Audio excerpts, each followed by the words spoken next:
افریقہ کے اندر امیر طبقے کے لوگ غریب بستیوں میں جایا کرتے تھے. جس طریقے سے آج انسان حلال جانوروں کا شکار کر کے اس کے گوشت کو بھون کے کھاتا تھا، اس زمانے کے اندر جس دور کے اندر میرے آقا صلی اللہ علیہ وسلم تشریف لائے، اس زمانے کے اندر افریقہ کے امیر طبقے کے لوگ غریب بستیوں میں جایا کرتے تھے، ان کے بچوں کا شکار کیا کرتے تھے، ان کی عورتوں کو شکار کیا کرتے تھے، ان کمزوروں کا شکار کیا کرتے تھے اور لا کر کے ان کے گوشت کو بھون کر کے کھایا کرتے تھے. کیسے آدم خور لوگ تھے.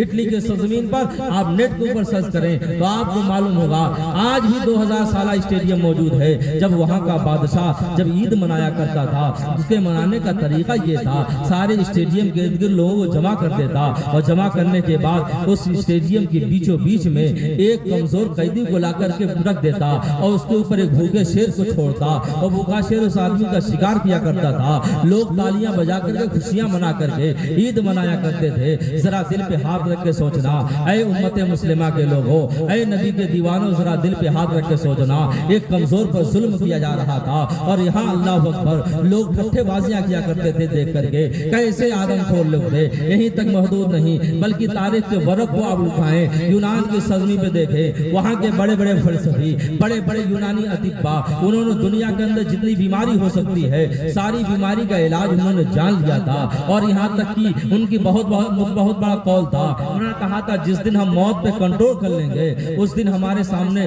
جس طریقے سے خدا کے سامنے دنیا جھکتی ہے سر جھکاتی ہے، اس وقت ہمارے سامنے جب ہم موت پہ کنٹرول کرنا سیکھ جائیں گے، جان جائیں گے کیسے موت پہ کنٹرول کیا جائے، تو دنیا ہمارے قدموں میں سر جھکائے گی. لیکن ذرا دیکھو تو صحیح، فطرت نے رب قدیر نے خلاف فطرت اللہ نے اپنے پیغمبر حضرت عیسیٰ علیہ السلام کو دیکھیں باپ کے پیدا کر کے دکھا دیا اور کہا دیکھ لو تم کیا سوچتے ہو رب کا کرشمہ کیا ہے. جب بھاگتے ہوئے عیسیٰ علیہ السلام کے پاس پہنچے، ان کی ماں کے پاس پہنچے، اللہ کا حکم آیا مریم تم بولنا نہیں. مریم تو رو رہی تھی لیکن لوگوں نے کہا چلو چلو مریم سے امتحان لو، مریم کی شادی تو نہیں ہوئی ہے، یہ تو کنواری بچی ہے، اس کے پیٹ سے ایک بچہ کیسے پیدا ہوا، یہ بدکار تو نہیں ہے، اس کے خاندان والے تو بہت اچھے ہیں، یہ کیسے معاملہ ہوا، چلو چلو پوچھتے ہیں. حضرت مریم کے پاس جب لوگوں نے اکٹھا ہو کر کے سوال کرنا شروع کر دیا، حضرت مریم خاموش ہیں، اس بچے کی طرف اشارہ کر دیا. اللہ کا حکم ہوا کہ جب بچے کی طرف اشارہ کر دیا،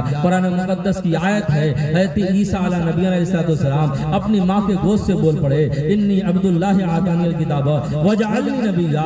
اللہ کے پیغمبر بول پڑے کہ سنو سنو اے میری ماں پہ آوازیں اٹھانے والوں، اے میری ماں پہ بدکاری کے الزام لگانے والوں، سنو سنو میں اللہ کا بندہ ہوں، اللہ نے مجھے نبی برحق کے مطلب فائز کیا ہے، میں اللہ کا پیغمبر بن کر کے آیا ہوں. ذرا دیکھو تو صحیح کیسے بدبخت لوگ تھے. انہوں نے دنیا کو مثالی معاشرہ بنایا چاہا تھا. انہوں نے کہا تھا ہمارے معاشرے میں جینے والا اندھے کو جینے کی اجازت نہیں ہوگی، کوئی کسی کے اوپر بوجھ بن کر کے نہیں جیے گا، لنگڑا ہمارے معاشرے میں نہیں جیے گا، اندھا ہمارے معاشرے میں نہیں جیے گا، لولا ہمارے معاشرے میں نہیں جیے گا. اللہ اکبر. ذرا دیکھو تو صحیح انہوں نے نہ جانے کتنی ماؤں کو اس بات کو ابھارا تھا. ان ماؤں کی گودوں سے ان ماؤں نے اپنے گود میں پلنے والے بچوں کو پہاڑ کی چوٹیوں سے نیچے ڈال دیا تھا. ذرا دل پہ ہاتھ رکھ کے سوچنا خونے جگر پلانے والی ماؤں نے اپنے گود سے بچوں کو اپنے ہاتھوں سے ان کی مجبور کردہ پیشنگوئیوں کی وجہ سے پہاڑ کے نیچے ڈال دیا تھا. ان مظلوموں کی آہیں باب اجابت سے ٹکرائی تھی، ان بیواؤں کی آہیں باب اجابت سے ٹکرائی تھی.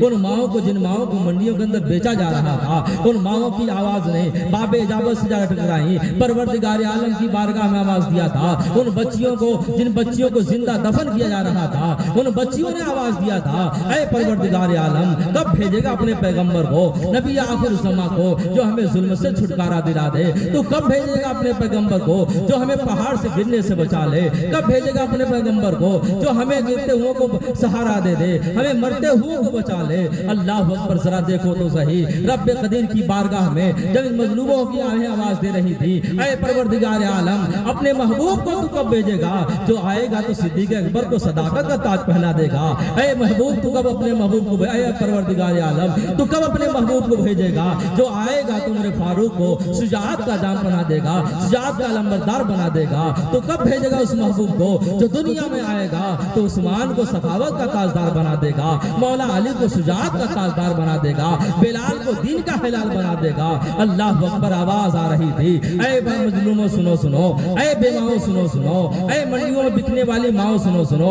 اب آج کے بعد سے منڈیوں میں ماؤں کو نہیں بیچا جائے گا، بچیوں کو زندہ دفن نہیں کیا جائے گا، اس لیے کہ پروردگار عالم 12 ربیع کی صبح میں اپنے محبوب کو حضرت عبداللہ کے گھر میں حضرت سیدہ آمنہ کی گود میں جب پروردگار عالم بھیج رہا تھا، اس کی رحمت آواز دے رہی تھی، وہ دیکھو نور برساتا، عرب کا تاجدار آیا، ملی راحت غلاموں کو، یتیموں کو قرار آیا۔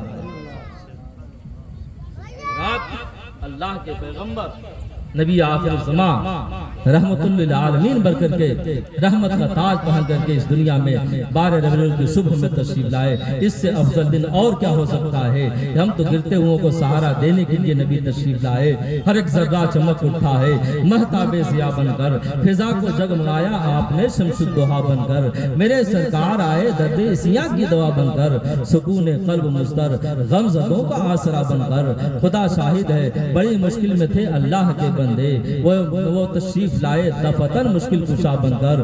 کلیم اللہ ہے کوئی، خلیل اللہ ہے کوئی، مگر آقا میرے آئے ہیں محبوب خدا بن کر۔ اللہ تعالیٰ سے دعا ہے اگر سبقت لسانی میں کوئی جملہ شریعت کے خلاف نکل گیا تو اللہ تعالیٰ معاف کرے۔